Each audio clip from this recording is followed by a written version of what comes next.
Just immediately the radio started, all the presenters were invited and they were asked to choose what type of program they would want to host. It was so unfortunate that on that day I was not around. I had a patient in the hospital.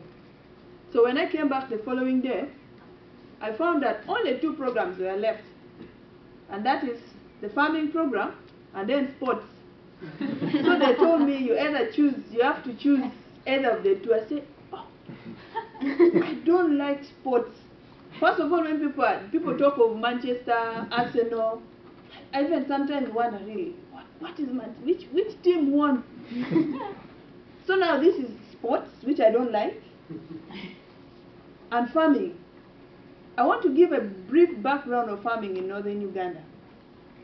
People in northern Uganda, especially in African countries, look at farming like the last resort for people who do not go to school, for the poor. So how do I start making this very lousy program to be very interesting? I really hesitated to pick the program and start presenting.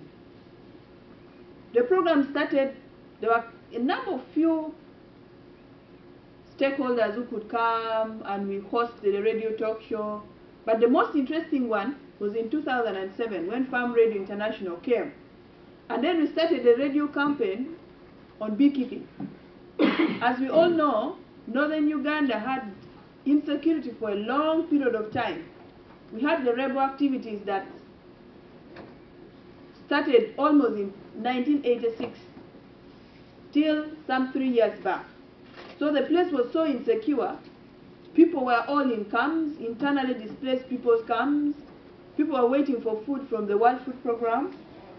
So immediately people started coming back and they were now going back home in 2007. That's when the program started.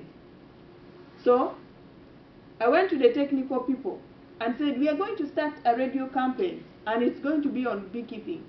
Can you people help me? I'm not a trained agriculturalist, I'm a journalist.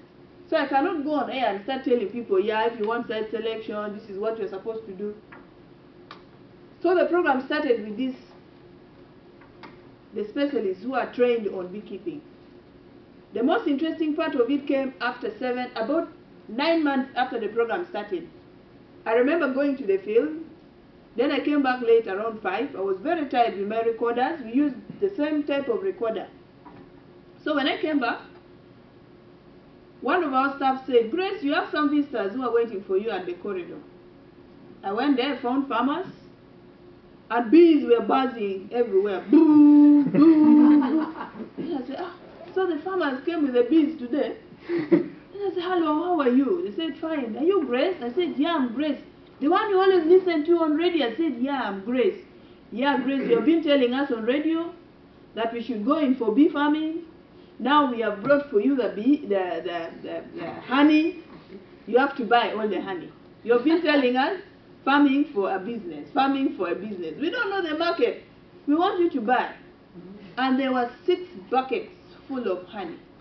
Tell us, oh my God, where will I get all the money to buy all this honey? They said, yeah, you have to buy, get for us the market. We're not going back home, you have to buy the honey. Then I called one of these men who are hosting the program with. He works with an organization in Uganda called the TUNADO, the Uganda National Agriculture something organization. I called him, I said, Michael, please come and help me. I have some problem here in the office. So he came. The bees were very many people were clearing. People were ooh, and you know, the bees were wild. They were following their friends who were in the bucket. So now they said, okay, fine. Let me first see the honey and see if it is good. He opened the buckets. The honey was good, but not very good. The quality was not really very good. Then he said, fine, we are going to buy this honey. But we are going back to the radio again and sensitize you. The honey that we want, if you want to sell it at international market, this is not the quality we want. So he bought the honey. We went back again to the radio and started sensitizing the community, now not on really bee farming, but the quality that would meet the standard, the international standard. So we started telling them, please, if you want very good quality honey,